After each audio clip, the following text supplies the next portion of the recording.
Welcome to That's the Word, wholesome tales for the whole family. I'm Father James Yamauchi. Today's story, the food scrap drink.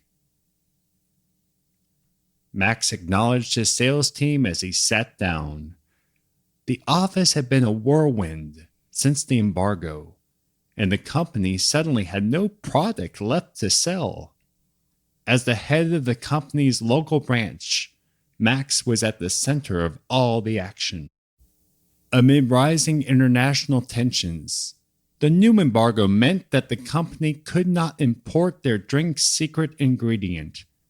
Without that secret ingredient, Max could not make or sell their product.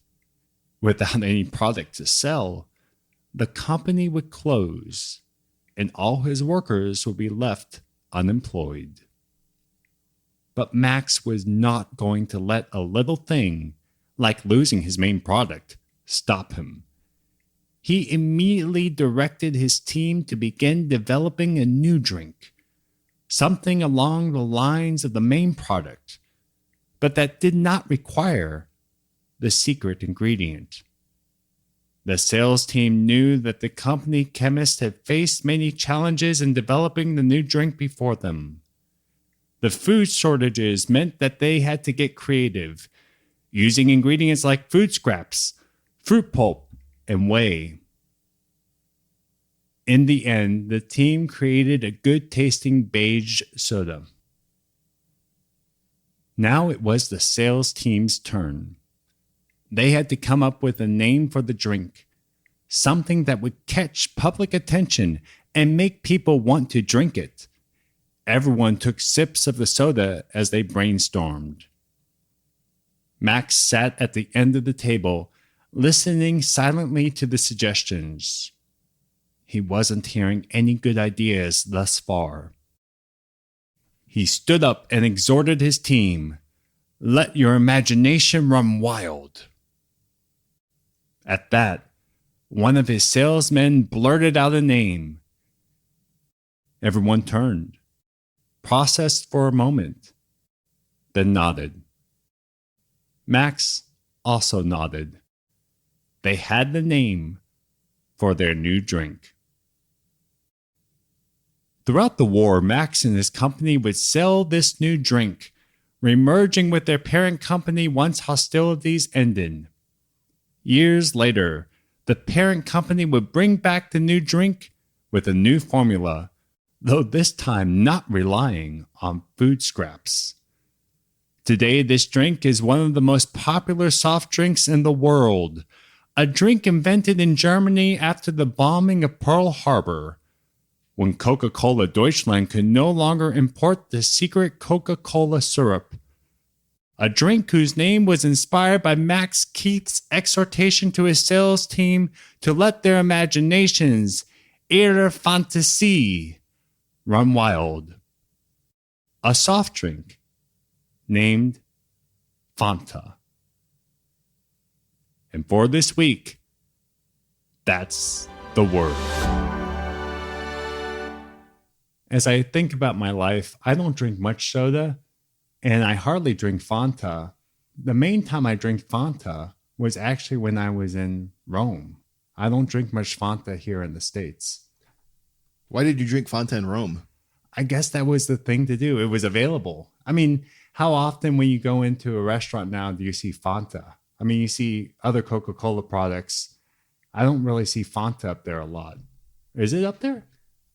I think it's up there occasionally. I don't know because I don't drink soda. I just think, yeah, that's right. That's an interesting tidbit. We got a story about soda, and John Peter here doesn't even drink soda. And I don't drink soda much. I'm much more of a kind of Sprite guy.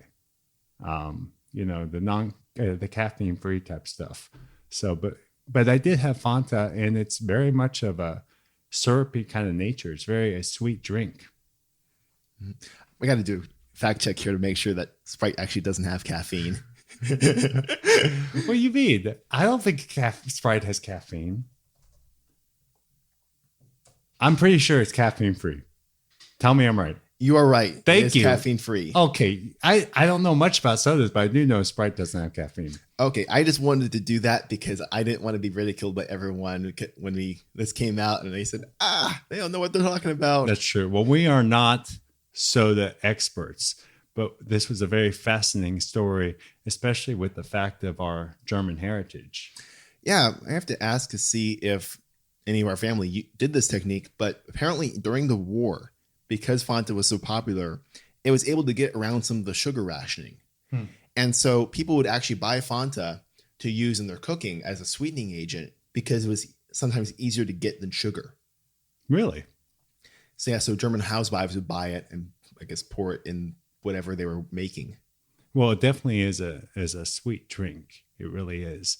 And something I remember when I was studying over in Rome is that Benedict XVI of German heritage loved Fanta. And we were researching before coming on how much Fanta he actually would drink. Yeah, I don't know how much to trust this source, but it says that he apparently really, really liked the stuff. Or I'm still going to say past tense because I'm not sure if he still drinks it now at 90-something years old. He probably does. I mean, if it's something he enjoys. Because it was mentioned that maybe a lot of people don't know this, but Benedict XVI is a great pianist. And that, we read that in the article, he would have a Fanta right there when he was playing the piano. Absolutely. Kind of makes sense given that he grew up with the stuff during the war. He would have been a young kid during the war. And then the other thing about Benedict, I've always thought like with the Wednesday audiences, there's people all gathered around. Usually it's in St. Peter's Square, unless it's during wintertime, then it's in the Assembly Hall. They would always his secretary would always bring him a drink kind of halfway through. I was like, is that water or is that Fanta? Who knows, But yeah, it's a great drink for those who drink it because I don't drink it too much. Sorry, I would not be a good advertiser for Fanta, but we hope Fanta liked this story. That was a profound ending. Yes, but here's even a more profound ending. I'll give it to you. If you enjoy That's the Word, please share the word. You can sign up for our weekly newsletter at sonsofthunderrock.com. That's also where you can find our social links and our email if you have any feedback or story ideas. Thanks for listening, and we'll be back next Wednesday for another wholesome tale for the whole family.